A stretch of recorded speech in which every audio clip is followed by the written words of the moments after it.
If you open your mouth, I'll say you're possessed by the devil, and no one will believe you. That's what he said. No blinking, no whispering, like someone who knows that the fear of damnation silences more than any slap. My name is Thelma Doreen Blake. I'm 86 years old now, carrying a soul that never quite healed. I was born and raised in Somersville, West Virginia, a small place full of simple folks where everyone knows each other, but no one truly knows a thing, if you know what I mean. And what I'm about to share, well, I've carried it so long, my body's tired of hiding it. But it's time. Before I leave this world without a trace, you're going to know. I was 12, skinny, freckle-faced, and I believed God lived inside the church in our town. I believed it so deeply, sweetheart. I even prayed before brushing my teeth. My mother, a strict widow who confused faith with fear, always had a rosary in her hand. Her name was Dorothy, but everyone called her Miss Dot. She used to say children had to grow up in the fear of the Lord, and that girls who roamed free turned into trouble. So, when the priest announced the salvation retreat, she signed me up that very same day. It's a blessing, she said. A week with the sisters, fasting and praying. It'll cleanse your soul, Thelma. You'll be a different girl when you return. And I was a different girl, but not in the way she expected. They took us on the parish bus, all of us together, me and 12 other girls. We all wore long dresses and had our hair tied back, exactly the way they told us to. It was summer, but the wind seemed too afraid to enter that bus. The only sounds were the screech of the tires and the whispers of the younger girls asking if there would be dessert. I just stared out the window, watching the road disappear behind us and feeling a coldness that wasn't from the breeze. It came from inside. We arrived at an old building far from town, an ancient convent. Everything was clean and tidy, but it didn't smell like home. It felt like the place had been built to swallow us whole and chew slowly. The nuns were waiting at the entrance, all identical, like they'd been pressed out of the same mold. They didn't smile, barely looked at us, just told us to get off the bus, leave our belongings, and walk in line, like soldiers. The first thing they took from us was our watches. Here, time belongs to God, one of them said. Sister Margaret. I remember that well. She spoke like she was reading out a recipe for torture. Here, you will relearn how to be pure. The first day was all prayers, long ones, on our knees on a hard floor, repeating the same lines until our tongues hurt. Then came a watery soup and an apple sliced into 4. Some of the girls complained of hunger. The nun replied, "The weakness of the flesh delays salvation." One girl, Lucy, tried to save a piece of bread from dinner in her pocket. They caught her, made her sleep separately. No one saw Lucy again until the end of the second day. The dormitory had wooden bunk beds and a giant crucifix hanging on the wall, watching us sleep. I tried to pray before bed, but every time I closed my eyes, all I could see was Sister Margaret's gaze staring straight through me. The next morning, they started what they called personal purification. Sister Agnes came around with a little notebook, calling us one by one. Each girl would enter a locked room with the priest and take a long time inside. They came out silent, their eyes empty. I noticed it, but said nothing. I was young, but I already knew that some things are only understood in silence, and that some adults carry evil in the pockets of their robes. That night, it was my turn. I was led down a narrow hallway. The floor creaked. Sister Agnes handed me over at the door and simply said, "Speak everything and you'll be forgiven." And then she left. I walked in. The room was small, one candle lit, a massive cross, an open Bible, and him, the priest, sitting, his eyes, far too gentle to be honest. "Sit down, child. Let's speak with God." I obeyed, because that's what we do, right? Especially when we've only ever known punishment as an answer. I won't tell you everything he did. Deep down, you already know. You know exactly. But I'll tell you this. He wielded faith like a knife, said my body was impure, that it needed to be cleansed from the inside. And he said it all with the Bible right beside him, with the nun waiting just outside. When I came out, my legs were shaking. Sister Agnes looked at me and said, with that thin smile, "Now God can hear you better." That night, I slept on my stomach. The pain wasn't just in my body. It was a hole opening inside my head where my faith used to live. If you've made it this far, darling, Tell Grandma, where are you listening from? The next morning, when they opened the dormitory door, I'd been awake for hours. I hadn't really slept, just kept my eyes closed, listening to every step, every whisper, and I felt something inside me I'd never felt before, a kind of shame that wasn't even mine, but had stuck to my skin. The other girls got up in silence too, each carrying a weight none of us dared to name. In the dining hall, the smell of soup seemed worse than usual. No one complained. The nun serving it, Sister Claire, I think, walked around with her rosary clinking against her hip like a doomsday clock. She looked at us like she was trying to find sin where it hadn't even grown yet. When it was my turn in line, she handed me the plate and whispered, "God only forgives those who stay silent." I didn't say anything back.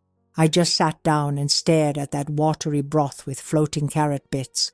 The girls who had already been called into the little room were different. Some walked with their heads down. Others looked completely hollow inside. Lucy, the one who disappeared on the second day, showed up late in the morning.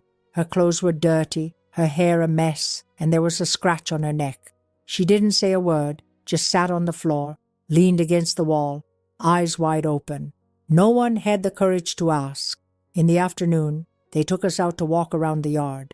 It was surrounded by high walls and iron bars. The nun who accompanied us had a belt hanging from her waist, and every 5 minutes she'd remind us that this was holy ground, that rebellious girls were a disgrace in the eyes of God.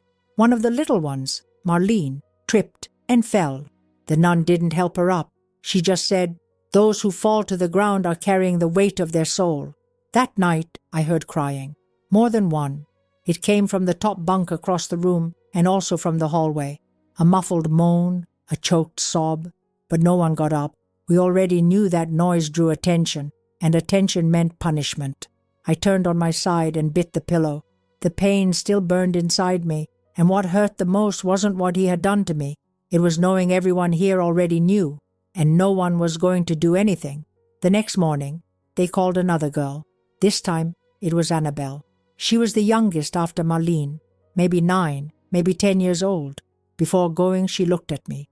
A long stare, like an animal that senses the slaughter. I tried to smile, but my mouth didn't move.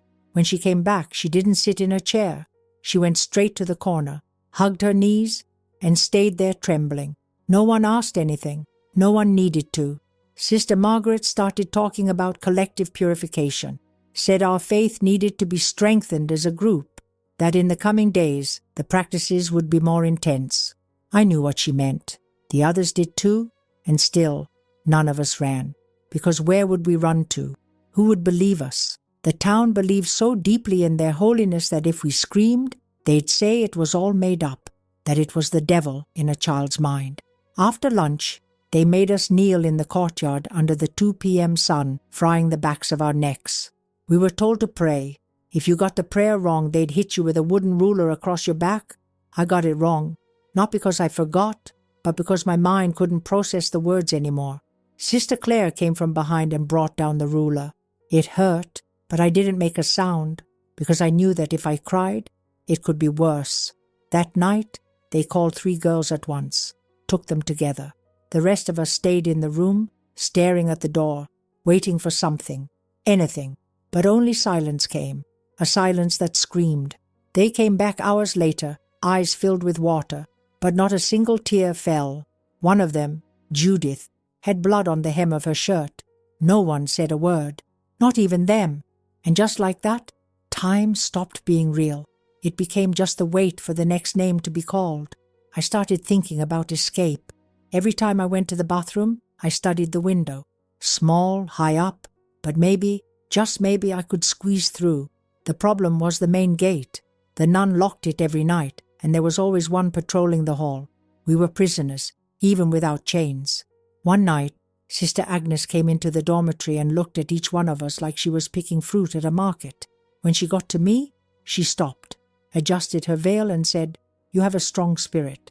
That's why it hurts more." Then she turned around and walked away. I trembled so hard I had to bite the sheet to keep from making a sound. The room behind the altar became a legend. They said that's where the priest and the nuns performed the most sacred practices. Whoever went in there came back different. There was a girl named June who after going in stopped speaking. Literally. She never opened her mouth again. They started calling her the mute, but I knew it wasn't muteness. It was trauma, the kind that silences your soul, not just your voice. The days turned into blurs. We no longer knew if it was Tuesday or Friday. The nun said earthly time didn't matter. Only God's time did, and God's time felt eternal. Every meal was punishment, every prayer, torture, every silence, a swallowed scream. And then came the fourth day, the day when everything truly began to get worse. By the fourth day, the weight on my chest had become part of my body. I couldn't tell what was fear, what was hunger, what was rage. We moved like shadows. The girls didn't smile anymore, didn't talk about home, didn't ask questions. They only looked at their own feet, as if trying to disappear into the floor. The food kept getting thinner, and the nun said it was to cleanse the spirit of gluttony. But the truth is, even hunger felt like punishment in that place.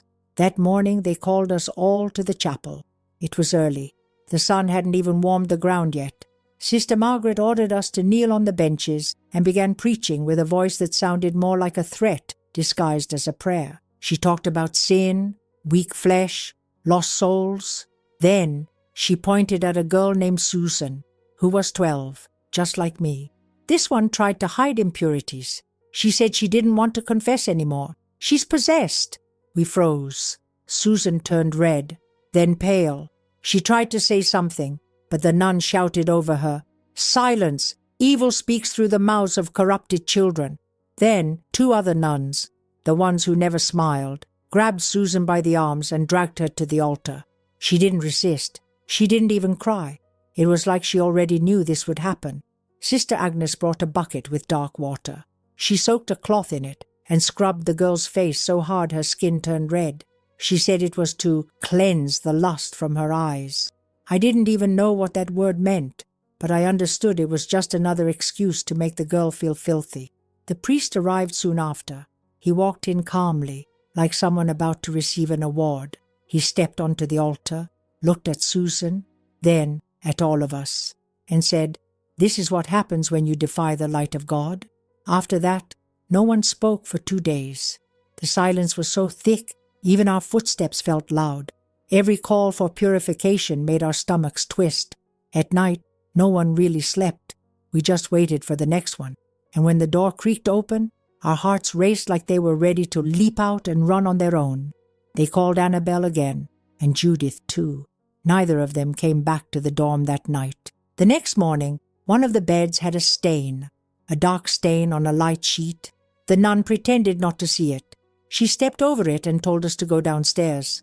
When we tried to slow down, we heard the crack of wood in her hand. It wasn't about prayer anymore. It was about power, about control, about fear. And they knew how to use each of those tools like a perfectly tuned instrument. In the dining hall, the food came cold, almost rotten. The bread was hard, the milk sour.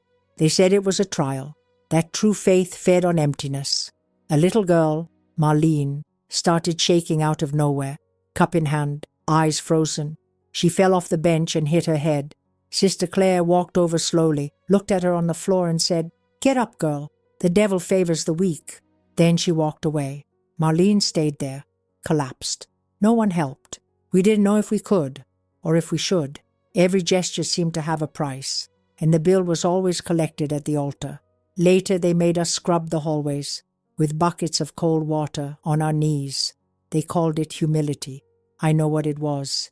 Humiliation. A nun passed by me, put her hand on my shoulder and squeezed hard, said I had eyes of disobedience. That made me freeze. I lowered my face and kept scrubbing the floor like my life depended on it. And maybe it did. At the end of the day, they announced that from now on, purification would be done in groups. They called it faith communion. I knew then the terror had entered a new phase. It wouldn't be one at a time anymore. Now it was all of us together, and there was nowhere to run, nowhere to hide the pain. Before bed I heard Emily crying. She tried to hide it, but the mattress creaked. I climbed into her bed, held her hand. She didn't look at me, just whispered, "Sister Agnes licked my neck today." I froze. My stomach turned. Emily had been my friend since kindergarten. She could count to 20 but never learned how to lie, and I knew she was telling the truth. I got down from her bed and went back to mine. Stayed there, motionless, thinking. It wasn't just the priest. It never was. It was all of them, a network of evil hiding behind crucifixes. And the more I thought about it, the more I wanted to scream. But if I did, they'd say the devil had taken me. And maybe I'd believe it too. In the middle of the night, the hallway lights turned on. The door opened. Sister Margaret walked in holding a Bible. She looked at us, gave a smile that hurt to see, and said, "Tomorrow, true salvation begins.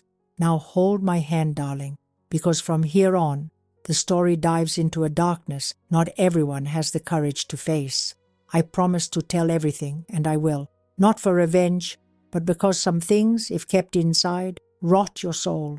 On the morning of the 5th day, the sky felt lower. I don't know if it was clouds or just the weight we were all carrying inside. They got us up early, even earlier than usual.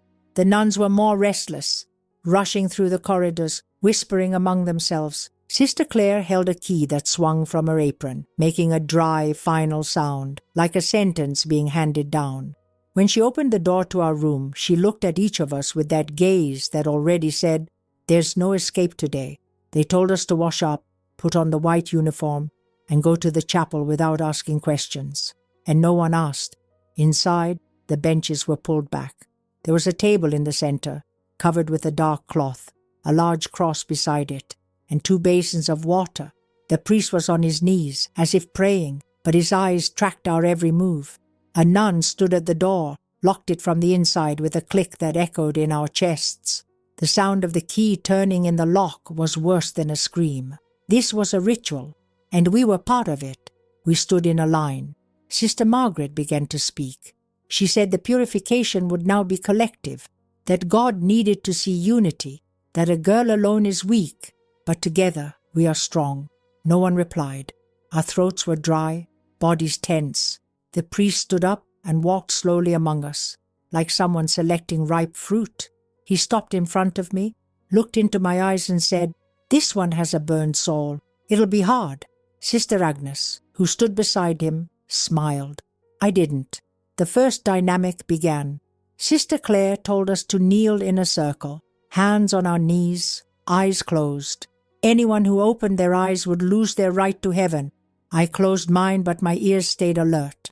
I heard the girls' heavy breathing. Some sniffled. One was crying quietly. The priest walked among us, murmuring in a low voice, touching shoulders, playing with hair. With each of his steps, I held my breath. When I felt his hand on my face, my skin burned. Not from heat, but from disgust. That hand smelled of old candles and hidden sin. Then they told us to stand up. One by one, we were taken to that table. There, he said words that sounded like prayers but made us want to vomit. The nuns watched. And not just watched. Sometimes they helped. They held our arms, adjusted our clothes, whispered things like, "Accept it, it's for your own good," or "God is watching your courage." I nearly fainted when I saw Sister Agnes licking Judith's neck, while the priest said it was part of the cleansing. Judith didn't move. She was stiff, cold, eyes lost in some place that wasn't here anymore. When we returned to the room, no one had a voice left. I lay on my side, clothes still on. I felt the cold bed against my back, but I didn't care. Emily was lying on her back, eyes open, blinking slowly. I asked if she was okay. She said, "They told me I'm God's favorite." The words sounded beautiful, but the way she said it gave me chills. At dinner, they served bread and milk again, but no one ate. Food didn't make sense anymore. The taste had turned to ash. Sister Claire walked between the tables, saying fasting purified the mind, and that the second part of communion in the morning would be even more intense. I looked at my plate, then at the others. All had the same expression, like their souls had already started leaving. Before bed, I heard footsteps in the hallway, more than one. Low voices, but firm. Someone said, tomorrow needs to be definitive, that the girls were becoming insubordinate, that it was time to correct the rebellious spirits. I felt a chill down my spine. I stayed there, pretending to sleep, barely breathing. When the dorm door opened, I played dead. A nun came in, inspected each bunk, and left. The door closed slowly, but sleep didn't come. I spent the night thinking of my mother, the way she used to comb my hair, the little corn cakes she'd make when it rained. And I thought, if she saw what they were doing to me here, what would she do? Would she believe me? Or would she say it was the devil trying to pull me away from faith? That question kept hammering in my head until the sun rose. On the 6th day, everything changed. The atmosphere grew heavier, the nuns' gazes more hostile. When they called us to the chapel again, I already knew no one would come out of there the same. And maybe some wouldn't come out at all. We woke to the sound of a key turning. Still dark, no sign of daybreak, but they were already there. Sister Agnes came in first, turned on the light abruptly, and told us to get up. There was no time to think. Get dressed, quickly. The white outfit again, the one that now sent chills just by touching it. We all obeyed silently, like cattle heading to slaughter, each face paler than the day before. Even the youngest had stopped crying. When pain becomes routine, the body adapts, and the spirit hides. They took us in a line, no detours. The hallway felt longer, the walls tighter. No one spoke. The nuns walked quickly, with determined eyes. Sister Claire carried a box covered in black cloth. She held it like she was carrying a secret. When we entered the chapel, she placed it on the altar. The priest was already there, waiting. This time, he wasn't pretending to be holy. His smile was straightforward, with no disguise. He even looked relieved not to have to hide what he was anymore. They ordered us to kneel. There weren't even benches anymore. The cold, damp floor ached in our bones, but no one dared to move. The priest spoke about the supreme moment of surrender. He said only the truly devoted accepted what was coming without question. The nuns walked among us, their hands resting on the girls' heads, murmuring things in Latin. I didn't understand the words, but the tone sounded more like a spell than a blessing. They opened the box. There were objects inside, cloths, thin ropes, a crucifix stained with something that didn't look like rust. The priest took one of the cloths, approached Lucy, tied it over her eyes, and told her to stand. The girl hesitated but didn't refuse. 2 nuns held her arms and led her to the center. And then it began. I won't describe it. You understand. And if you don't, it's better that way. All I know is that when it ended, Lucy was laid beside the altar. She didn't move, didn't speak, and the priest simply said, she went farther than most. They called 2 more, then 3, always with a nun assisting, always with words masquerading as faith. At some point, I lost count of how many it had been. I was still kneeling, my legs aching, my soul trying to hide in a corner I couldn't even reach. When it was my turn, my heart felt like it was going to tear through my chest. 2 hands pulled me. One of them trembled. The other gripped hard. They lifted me up, covered my eyes, and then the rest came. When it was over, they laid me down near the others. I felt something trickle down my leg. The shame wasn't mine anymore. It was theirs. But even so, my body still felt it. My mind screamed, but no one listened. Faith there had become a shield for monstrosity, and anyone who dared to scream would lose their soul. That's what they made us believe. By late afternoon, we staggered back to the dorm. Some of us carried the others. Marlene, who could barely walk, was helped by Emily. I could still feel Sister Agnes's hand on my neck, the priest's breath in my ear, the weight of the other girl's silence. When I reached my bed, I collapsed. I lay there staring at the ceiling. There was a crack shaped like a cross. It made me nervous. I laughed inside. Laughing in moments like that is self-defense. Laughing when everything is bleeding is proof that sanity is still fighting to survive. Later, darkness fell without warning. The hallway light wasn't turned on. We were left in total darkness, lying there, exhausted, with no idea of what would come next. Judith began to hum an old song, one of those you learn from your grandmother. A nun pounded on the door, shouting for silence. The song died before it was even born. The rest of the night was nothing but silence and the smell of fear. I don't know how long I slept. Maybe I didn't sleep at all. But when the sunlight hit the wall, we were already on our feet. No one told us to. Our bodies moved on their own. Our eyes blinked without will. And that was the day Emily collapsed. She fainted in the courtyard during a prayer. The nuns dragged her away by the arms like a sack of potatoes, took her to the back and disappeared with her. I followed with my eyes. But I couldn't do anything. The pain, the exhaustion, the certainty that any reaction could put me in her place paralyzed me. I only returned to the room hours later. Sitting on the bed, I tried to scratch something onto the corner of the mattress with my fingernail. I wrote my name. It was the only piece of me I had left. A faint scribble, but mine. That reminded me of who I was before everything began. At the end of the day, they called us again, said the purification wasn't over yet, that the spirit is cleansed in layers, and the next one would hurt more. I didn't cry, I didn't scream, I just stood up.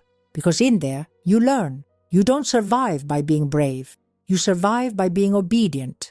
I woke up with a dry throat and a rough tongue. I tried to swallow, but it felt like all the saliva had vanished. The other girls were already on their feet, even though no one had come in to wake us. It was like our bodies had learned they couldn't afford to rest anymore. The white clothes still clung to our skin from the day before. No one had the courage to change or to look in the mirror. The face we carried wasn't the same anymore. In the hallway, a nun ran past. That wasn't normal. They always walked with measured cold steps, like they floated. That put me on alert. In the chapel, Sister Margaret stood at the center. The altar had been covered with a red sheet. I had never seen color in that place. The contrast was unsettling. She ordered us to kneel. We did. She said Christ's blood was red and that pain brought redemption. No one answered. The air felt heavier. Every breath was a struggle. Emily didn't show up. Since the fainting, there had been no news. I tried to ask Sister Agnes discreetly, but she ignored me, turned her face away like I had spoken a foreign language. Judith came up to me during the prayer. She brushed her arm against mine and whispered, "Sister Claire spent the whole night scrubbing the floor with dark water." A chill ran down my spine. Had Emily bled? Had she been punished? Or taken somewhere we didn't even know existed? That day's activity was different. They said we were going to write letters to our mothers. The sheets came stamped with the parish's emblem. A nun walked around us, watching closely. I just sat there with the pencil in my hand. I didn't know what to say. I thought about writing the truth, asking for help, begging someone to come get us. But as soon as I lifted my eyes and saw Sister Margaret standing in the doorway, arms crossed, watching everything, I remembered it was pointless. Any attempt could turn into punishment. So I wrote about the weather, about the meals, about how much I was learning. All lies. But maybe my mother would believe it, because the world outside wanted to believe that everything inside was holy. After the letters, they took us to a room I'd never seen before. A windowless chamber, stone walls, the smell of extinguished candles. There, they told us to take off our shoes and kneel again. The floor was cold and rough. Each nun held a basin filled with liquid. It wasn't water. It smelled strong, looked strange. They said it would cleanse the soul. They dipped our feet one by one and began scrubbing them with stiff bristled brushes. I tried to resist, but the pain was so intense my legs shook. When I looked to the side, I saw Marlene with blood on her mouth. She had bitten her own arm not to scream. Sister Agnes smiled, said, "She's strong." When it was over, they told us to sit in a circle. The younger girls were shaking. I hugged my knees, rested my forehead on them, and just stayed there. A nun walked around the circle with a wooden stick, tapping the ground with each step. The sound was steady, hypnotic. Sister Margaret spoke about purity, about the body being a temple, but her tone felt like a spell, like a collective trance. One girl started rocking back and forth. Another fainted.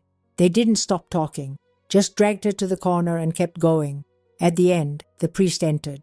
He didn't say a word, just walked between us, touching our shoulders, like he was claiming territory. When he touched me, my skin crawled.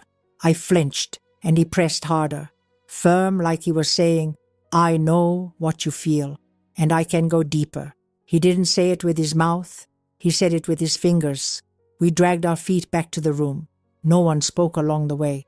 The walls felt damper, the ceiling lower. It was like the whole place was swallowing us.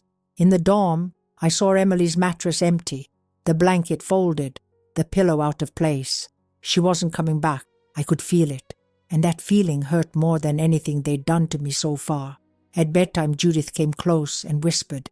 I saw Sister Agnes holding something that looked like Emily's shirt. It was dirty, torn. I swallowed hard. My throat locked up. I didn't reply, just closed my eyes. But sleep never came. That image of the shirt kept returning, like a waking nightmare. In the middle of the night, I heard footsteps again, 2 sets, approaching slowly. I pretended to be asleep. The door opened. A nun walked in, went to June's bed, touched her shoulder. June shrank immediately. The nun said something I didn't understand. I only heard, "It's time." June was taken. Another one. At dawn, the sun didn't seem to shine. The windows let in a dim, dull light. It was like even the sun was afraid to look inside. We all sat at the edge of our beds, waiting for the next call. But no one came. The hallway went quiet. And for the first time since we got there, we felt that something out of the routine was about to happen. A new silence. A vacuum in time. I stood up, went to the door. It was locked. Not in the usual way. They had placed wooden boards on the outside. They didn't want us to leave. Or maybe they didn't want anyone to see what was left of us. Judith went to the window, peeked through the gap and said, "There's a car outside. Just one. It's not from the nuns." My heart raced, but no one said anything else, because hope in there was a luxury. And those who dream too much get beaten harder. Time no longer moved. It dragged itself, heavy, like every second wanted to stay stuck with us, just to see how far we'd hold out. The door remained locked, and no one came to fetch us. Not even to pray. The nuns had vanished. The sound of footsteps was gone. The convent's silence had turned into a new kind of torture. Judith leaned her head against the wall and stayed like that for hours, unmoving. June never came back. Her bed still had the dent on the pillow, the imprint of her head. And Emily? Not a trace. We tried knocking on the door, but not too hard. The fear of triggering punishment was stronger than the desire to leave. Staying quiet felt safer. I sat on the floor, leaning against the edge of the bunk bed. My legs were already bruised from kneeling so much, and my knees were burning. Marlene asked for water. Lucy tried to call the nun, but no one answered. We just looked at each other with the certainty that something different was going on. This wasn't rest. It was preparation. By late afternoon, they finally showed up. Sister Agnes came in alone, with a face that was hard to read. She said it was time for the final prayer. Today is the day of total renewal. Anyone who leaves this retreat still unclean will carry the weight of condemnation forever. Her words came out like poison. She ordered us to follow her to the chapel. Inside, everything had changed. The benches had been removed, the floor was covered with dark cloths, and there was a cross in the center, now upside down. I felt a tightness in my chest. That wasn't a church, it was a ritual. But no one ran. The obedience they drilled into us had already turned into chains. They lined us up. A nun came by, handing out pieces of cloth to be used as blindfolds. They told us to cover our eyes. We obeyed. The girls next to me were breathing shakily. I tried to control mine, but my heartbeat was pounding in my neck, my head, my stomach. When the priest entered, his smell gave him away first. Strong incense mixed with stale sweat and cheap cologne. He didn't say a word. He just walked among us, in silence. He touched shoulders, hair, some girls' faces. I felt when he stopped behind me. His hand touched the back of my neck, firm. Then it slowly moved to the top of my head. "This one's still resisting," he said. Someone beside him laughed. I froze, wanted to scream but swallowed it all, because in there, screaming only fed the monster. They began the group rituals. They called 3 at a time, took them to the back of the chapel. They came back staggering, some being carried. I was in the second group. They made me kneel in front of the altar with 2 other girls. I felt their hands touching, pulling, pushing. One of the nuns held my arm, squeezed my wrist, saying I needed to surrender, that only then would God forgive me. But what they were doing had nothing to do with forgiveness. When they let go, I collapsed to the floor. My legs gave out. My vision went dark. I heard someone scream. I don't know if it was me. They brought me back to the circle. I sat half-slumped, my head spinning. Marlene looked at me. She was crying silently, her face swollen, her lips bruised. She tried to touch my hand, but a nun shoved her away. 2 more girls were taken. Same script, same horror. Time made no sense in there. I don't know how long it lasted. I just know that when it was over, Sister Margaret told us to give thanks. To give thanks. She said we were now clean, that our souls were free from the world's contamination. The priest made the sign of the cross, but inverted. The upside-down cross was still there, as if mocking everything once called faith. They told us to sleep, and this time they left the door open. No nun stood guard, no lock. It was like it didn't matter anymore. Whatever was left inside no longer posed a threat, just scraps, and no one fears crumbs. I crawled back to my bunk. Every part of my body hurt. My head throbbed. My soul felt like it had been yanked out, crushed, and shoved back in any which way. Judith lay down without saying a word. Marlene wrapped herself completely in her sheet despite the heat. Lucy stayed seated, staring at the floor, as if she were waiting for hell to open a hole and finally swallow us whole. I lay on my side, hugged my pillow, and stayed like that. Sleep came like a blackout, and when I woke up, it was already morning. The last day of the retreat, the day when, according to them, everything would be sealed. But us, we'd already been sealed shut on the inside a long time ago. The sun that morning rose colorless. The light hit the walls as if it were ashamed to enter. When I opened my eyes, I realized it wasn't just my body that hurt. There was something inside my head, a constant pressure, like time itself was pushing everything down. The girls got up slowly, each carrying her own shards hidden somewhere in her body. Sister Claire appeared at the door and said the priest wanted to see us all together. She didn't explain anything else, just said that, and disappeared. Her words always sounded like a warning of doom. In the hallway, the paintings of saints were covered with sheets. So were the window slits. The path to the chapel felt longer. Judith walked with trembling hands. Lucy leaned against the wall with every step. I walked with clenched teeth, holding my breath. We already knew what to expect. There were no more surprises, only the certainty that the final part would be the filthiest of all. Inside the chapel, the altar had been removed. In its place, a dark rug covered the floor, 3 wooden benches stood in a row, and a large red cloth hung on the wall. The nuns were lined up, all in black veils, clutching rosaries. The priest told us to kneel. This time, his voice was different. He no longer spoke like a spiritual leader. He spoke like the owner of a flock that no longer had to pretend he loved it. Sister Margaret brought him a thick notebook and placed it in his hands. He began calling names. One by one, the girls were taken into a room next door. The rest of us waited in silence, counting the minutes, imagining what was happening on the other side of the wall. I was the 4th. When they called me, my legs locked. Judith tried to hold my hand, but Sister Agnes yanked my arm hard. I walked in with my heart pounding in my ears. The room was small, poorly lit, with a single chair in the center. The priest asked me to sit. I obeyed. He placed both hands on my head and started murmuring prayers. But it wasn't prayer. It was a kind of blackmail wrapped in Latin. He asked if I felt different. He said that if I ever told anyone, my soul would never rest. He repeated that what happened there was a blessing, and silence would be my salvation.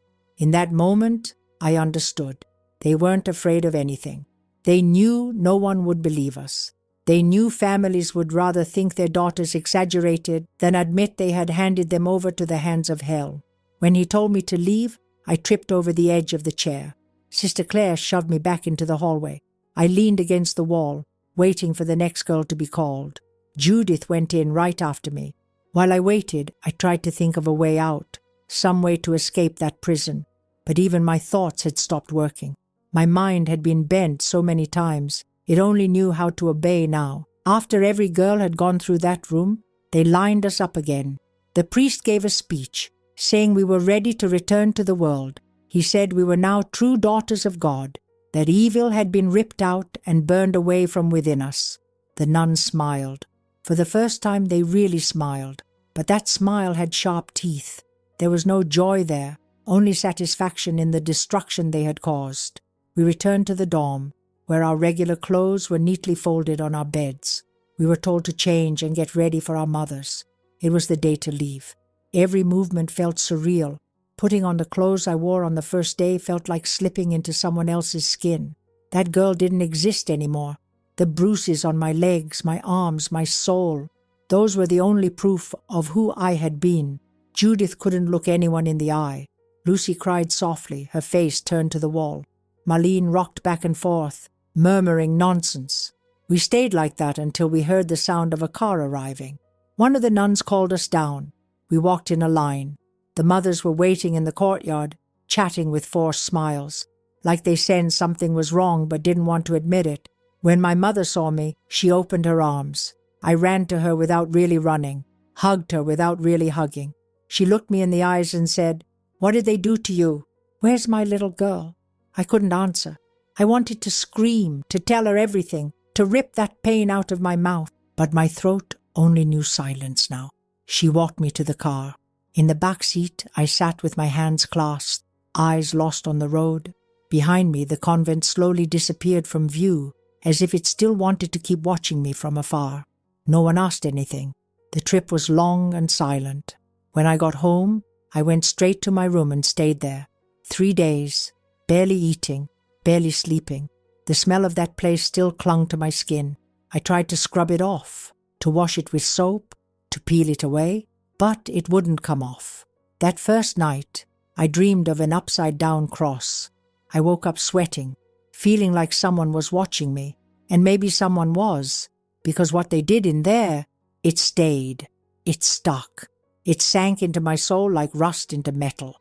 And no matter how many years pass, some things time doesn't erase. It just covers them with dust. My mother's house never smelled like home again after that. Coming back wasn't returning to safety. It was just trading one cell for another. I wandered the rooms afraid of stumbling into questions. I avoided mirrors because the reflection always looked like someone else lived in my body. My mother tried to talk to me, asked simple things, but I answered with gestures. My voice seemed to have been locked away back there, along with all the others. And every time I saw a lit candle or a crucifix on the wall, my stomach turned. I started tearing pages out of the Bible on my nightstand without her noticing, one by one, every night. I ripped them slowly, as if by erasing those words, I could erase what they had done to me too. The weeks dragged on, as if time itself was ashamed to move forward. I didn't go back to school. Every time my mother mentioned studying, I shrank.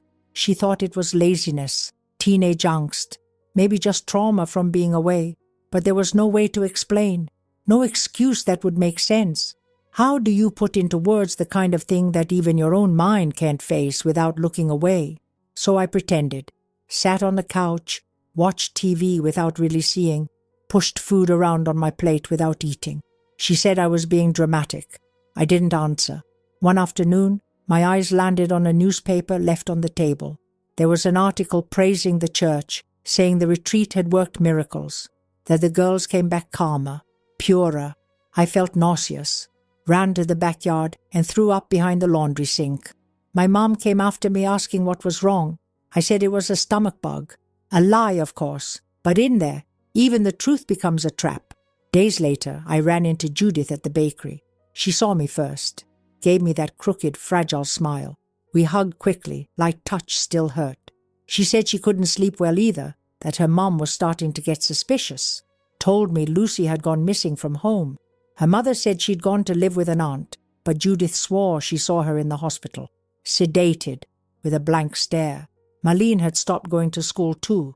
The news was always like that, vague, strange, confusing. No one said anything directly, but everyone knew something was off. I started locking myself in my room more, slept with the light on, door slightly ajar. Any noise would make me jump out of bed. I had recurring nightmares, always the same ones. The priest, Sister Margaret, the smell of incense, hands holding down my wrists, an upside-down cross. I'd wake up drenched in sweat, my heart pounding like it was trying to escape my chest. I started losing weight. My clothes didn't fit anymore. My cheeks sank. My eyes carried a weight that not even cold water could lift. One night I tried to write it all down, grabbed an old notebook, sat on the floor, started jotting down everything I remembered, but my hand trembled. The words came out crooked. Some sentences I scratched out before finishing. Then I looked at those pages and realized no phrase could hold what had been done to us. that this wasn't a story to tell, it was one to swallow and try not to choke on. One day, my mom walked into my room without knocking, found me sitting on the floor, knees hugged to my chest, said she was worried, that maybe it was time to talk to the priest again, to seek spiritual help. When I heard that, I jumped to my feet, screamed no. My first words spoken out loud in weeks. She was startled, looked at me like she'd seen a ghost, asked what I meant, but I didn't answer, just turned away, climbed into bed and pulled the covers over my head. She left the room crying. It was the first time I saw my mother cry over something she didn't understand. I started going out at night alone, walked the town streets, the sidewalks around the closed church, sat on a bench in the square, staring at the convent windows in the distance. Once, I thought I saw Sister Claire inside. The silhouette was the same. I froze for a few seconds, but when I blinked, it was gone. Maybe my mind was just playing tricks on me, or maybe they were still in there, doing the same things to others. The thought gave me chills. Judith wrote me a letter, short. It just said, "Sometimes I think we died in there," and what came back was just a piece. I read it about 20 times. Then I burned the letter in the backyard, watched the ashes fly like memories trying to escape, but they didn't escape. They just found better places to hide. At the end of the month, my mom said a church team was going to visit the families of the retreat girls. They wanted to hear reports, gather testimonies. "Maybe you could tell them how it was, sweetheart. They need to know if it worked." I nodded, but inside, I shook. They didn't want the truth. They wanted confirmation, silence disguised as gratitude. On the day they came, I ran away, hid behind the abandoned school, spent the whole afternoon there, staring at the sky and asking if God was even real. And if he was, why did he stay silent? When I came back, my mom didn't say a word, but her eyes were red. At dinner, she served my plate without looking at me. The silence between us was the loudest of all. I knew that subject would never be brought up again, and maybe that was for the best. The years passed. Each of us went our own way. Judith moved away. Lucy was institutionalized. Marlene, no one really knows. All I know is that deep down, that week never truly ended. It's still alive inside us, like a whole memory avoid so it doesn't fall in. Years went by like someone was smudging the dates off a calendar with their fingertip. Nothing left a mark. Birthdays became an obligation. Christmas was just another Sunday in disguise, and I learned to smile when I had to. I wasn't a girl anymore. I became a young woman too fast, like my body was in a hurry to forget what it had lived through while still small. The convent became a shadow in my memory, one of those you avoid naming. I never talked about it. Not with Judith, not with anyone. Each of us carried that burden to some hidden corner and sealed it shut with fear, the kind of trauma that doesn't become a story. It becomes a knot. At 19, I left. Told my mother I needed to breathe different air. She didn't understand, but she let me go. I rented a room in a rough neighborhood, worked at a diner, then a clothing store, then an office where no one remembered my name. And that was perfect. Not being seen was a relief. Too many questions hurt more than being alone. I had a couple of boyfriends, nothing serious. When they started asking about my past, I made things up. Said I studied abroad, that I was raised by my grandparents, that my mother was sick and needed care. Any version but the real one. Because by then, the truth only served to wound. Sometimes I'd dream about the chapel. Never the same. Faces changed, scents shifted, sounds morphed. But the fear was always the same. I'd wake up soaked, jaw clenched, teeth grinding, and the upside-down cross still showed up on the walls, even with my eyes wide open. In the mirror, the face looked like mine, but the eyes belonged to her, the girl I left behind. I avoided looking too long. I was afraid to see someone I couldn't protect. I worked, paid rent, bought a bed that didn't creak, an old radio, a coat that zipped up to my chin. I kept moving through life like someone sweeping dirt under the rug, knowing that sooner or later the pile would become a mountain. And one day, it did. It was autumn, a strange cold afternoon, clear sky and dry wind. I got a letter with no return address. Brown envelope, stiff paper, my name written in blue ink, just Thelma Doreen. My hands trembled as I opened it. 2 lines. I saw Sister Agnes on 5th Street, near the old market. She looked at me. She smiled. Signed, Judith. My body froze. It felt like all the air had been sucked out of the room. Sister Agnes. That woman was still alive, still walking around, still smiling. The world had moved on for her like nothing had ever happened. I held that letter for hours. I only burned it at night, but the words etched themselves into my brain, and with them came other images. Marlene collapsed, the priest whispering my name, the nun pulling my arm, the smell of incense rushing back through my nose, seeping into my pores again. I spent weeks looking over my shoulder at every corner, hiding my face when I saw anyone in a veil, sleeping with the lights on, even as an adult. One day, Judith showed up, out of nowhere, knocked on my door with an expression I hadn't seen since we were kids. She walked in without asking, sat on the floor. We stayed there in silence for over half an hour. Then she said, "They're still at it." I understood. She didn't have to explain. The cruelty didn't stop with us.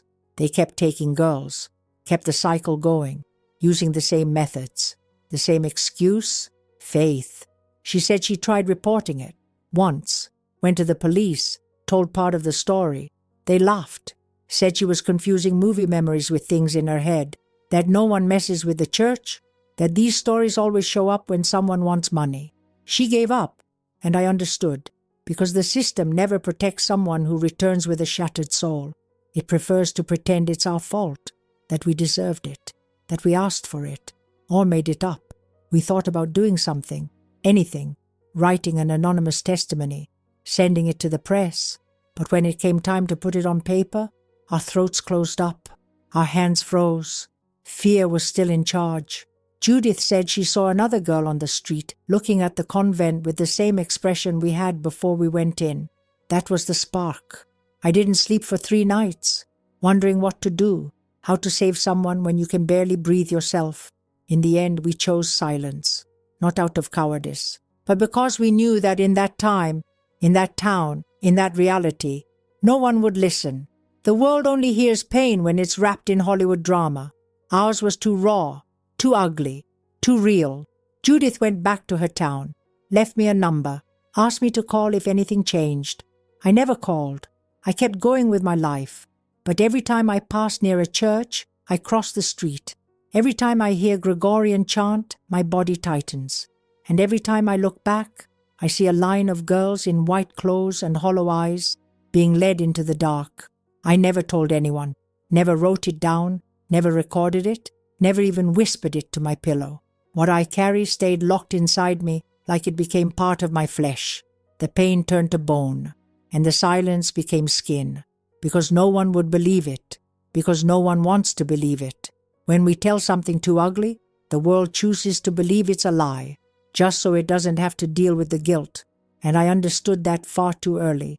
Years went by, and all that remained of me was what was left after I walked away carrying that burden. I didn't take memories with me. I took scars. I'd see girls laughing in the street and wonder if any of them would have the misfortune of crossing the same path we did. When someone brought up church, I'd smirk from the corner of my mouth and change the subject. When they said God was good, I swallowed my rage like swallowing a thorn, because the God they shoved into our laps wasn't a father. He was an accomplice. Sister Agnes disappeared. No one saw her again. Not Judith, not me. The convent still exists, with a different name, different nuns, maybe the same secrets. From the outside, it's just white walls, trimmed garden, a saint's statue at the entrance. But anyone who's been inside knows the walls whisper softly at night, that the floor holds footsteps that never really left, and that the windows still keep the eyes of those who became silence. Judith died young. An accident, they said. I don't believe it. She didn't drive. And even if she did, she wasn't the type to speed. It didn't make sense that the car hit the wall head-on. No skid marks, no explanation. As if she gave up right there. Maybe she did. Maybe the weight finally won. Maybe it wasn't an accident. But no one wanted to investigate, because no one cares about people who carry a past that makes others uncomfortable. I stayed, tried to build something that resembled a life. I married a man who spoke little, who didn't ask much. It was exactly what I needed. Someone who didn't want to know what came before. I never had children, not by choice. my body couldn't hold them. Maybe it knew that growing something inside me was dangerous, that something in me was still unclean. Not really unclean, but as they used to say, as they made me believe, that I was impure, that something rotten lived deep inside me. And even after all this time, part of me still believed it. I grew old slowly, like someone trying to sneak past life unnoticed. Each year was a quick wave to the mirror, as if to say, "Still here?" My skin sagged, hair thinned, back hunched. But my eyes never changed. They carry the same emptiness I had when I left that retreat, the same shadow, the same absence. And even now, when I dream, it's of burning incense and a flipped cross, never of heaven. Some time ago, I saw a news report on TV about abuse in religious institutions. People crying, people angry, people telling their stories. And I sat there, silent. Part of me wanted to scream, to run to the nearest police station and say, "Me too." But the other part laughed, a bitter laugh, because it knew that if I'd spoken back then, no one would have listened. Now that the world pretends to care, it doesn't matter anymore. The bodies are already marked, the souls already buried. I never went to Judith's grave. I didn't need to. She lives with me in every step I take. Sometimes I think it's her holding my hand when the fear comes back. When I see someone in a veil, or hear the name Agnes, when a child runs by wearing a white uniform, when I smell candle wax. All of it reminds me that it never really ended. What they did to us has no end, only pauses. Now, already old, already forgotten, already at the end of the road, I decided to write. Not for justice, not for revenge, but so someone knows we existed, that we were there, that we endured in silence, that we swallowed a truth no one ever wanted to hear. And even without shouting, even without reporting, even erased from the map, our story is real, made of blood, silence, and survival. If you've read this far, thank you for listening, for giving a name to what no one wanted to name, for walking with me through this darkness that never had light. Maybe tomorrow I'll burn this notebook. Maybe I'll hide it in a hole in the yard, or maybe I'll leave it on the table, like someone saying, "Now it's your turn," because I don't have the strength to fight anymore. If you made it to the end, sweetheart, leave a like for this old woman. Leave a comment too, even if it's just an amen, because knowing someone heard me means more than all the years I spent in silence.